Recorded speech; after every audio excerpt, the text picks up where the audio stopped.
What's going on, everybody? It's Thekeymaster 84 coming at you guys today with another video. Hope your day, night, morning, wherever you may be, is going fantastic. Hopefully that all made sense. Anyways,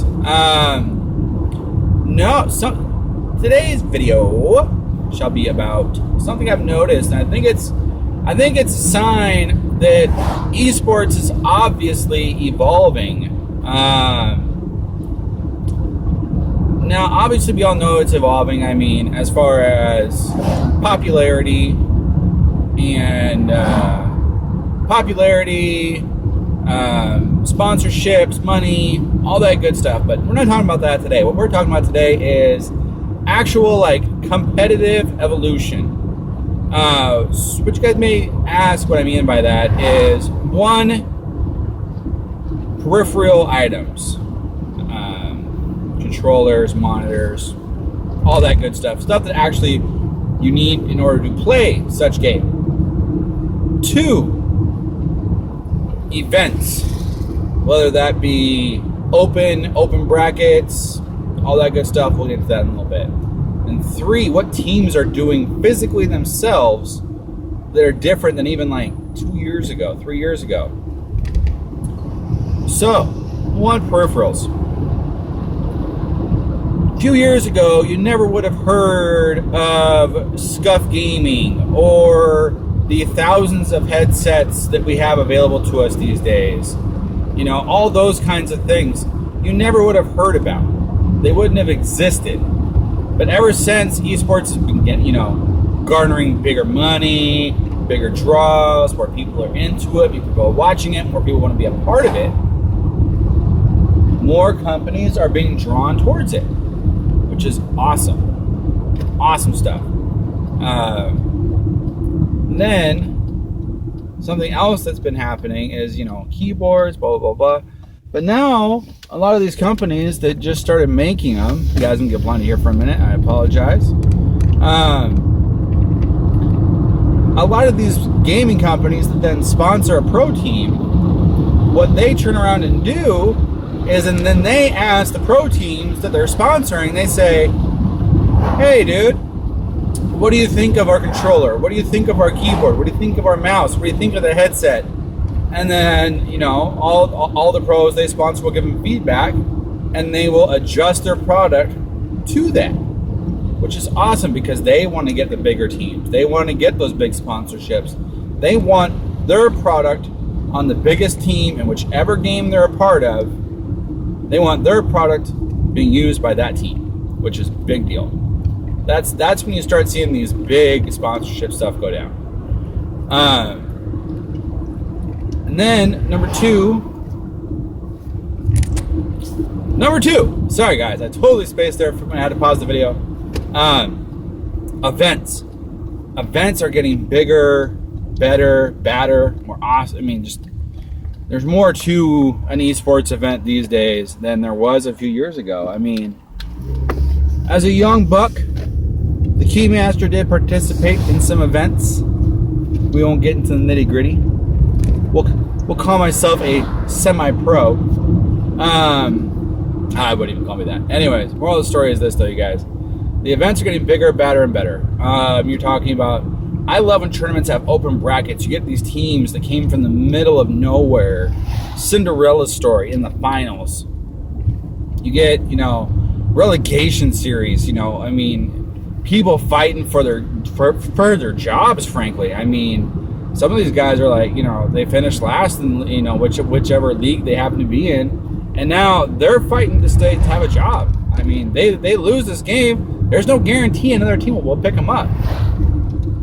And that level of craziness is awesome to me. I love it. It's awesome. But, it's just an evolution of esports. It's great. I love it. I love the fact that they're taking stuff from your more traditional sports and adapting it into esports. I think it's a great move on their part. People already know what they're talking about. I mean, it took people a little while to realize what relegation series is outside of, and people in the U.S., I should say, because soccer is not very big here. Over in Europe, that's the thing that they do there is, your team's not good enough? Either get out or play for your chance to stay in. Hope you make it. Now, the third thing that we're going to be talking about today, guys, the way teams are changing. I remember back in the day, you used to be able to catch guys posting up their scrims against other teams, or, you know, talking about it, breaking it down, all this stuff on YouTube. They had straight YouTube videos just full of this stuff. Full of it. Now, you never see a League of Legends team post, you know, a scrim or a practice. You never see a Call of Duty team. Nobody does it in esports.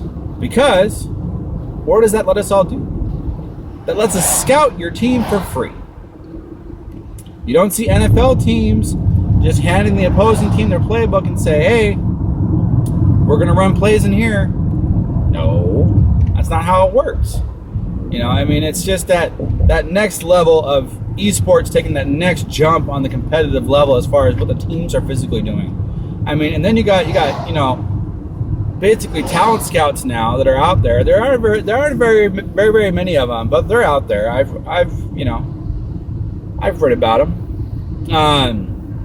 What they do is they travel all around the nation to these, you know, what I would consider like not like an MLG or a league game level, like that next step down. You know, the semi-pro circuit, I guess, that's what we'll call it here for today's argument.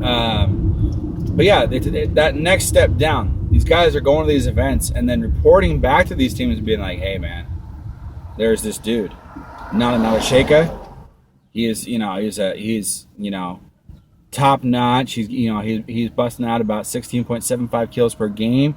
Awesome Slayer, decent OBJ if you're playing a first-person shooter. You know, burning down some stats with you. You know, maybe they talk to him. You know, stuff like that. Like that is, once that starts getting big too, that'll be their next step, I think. But I mean, yeah, teams are just taking their all this stuff to the next level between, you know, scouting teams, breaking down film, breaking down their own film, seeing what they did wrong, because all these games are starting to have theater modes in them, or a way to record them, because, you know, I mean, and it's great, you can see everything all at one time, and you can really get into the whole scouting portion of it, which is awesome. But yeah, I mean, I think esports is definitely on the right track. I'm really excited to see where it goes. I think it's definitely going to keep on moving forward before it ever moves backward. But yeah, that's all I got today. I noticed something that I haven't noticed in a while, and so I want to talk about it. And that's where the whole, you know, no scrims on YouTube, you know, no practices on YouTube, no breaking down film on YouTube. I noticed that today because I was looking for something exactly, and I couldn't find it. And I was like, what the heck is going on here? And then I realized that no one's doing it. Holy crud. So that's why today's video is today's video. But with that being said, guys, today is the saddest part of my day. I must leave you all. But as always, guys, I'll see y'all tomorrow.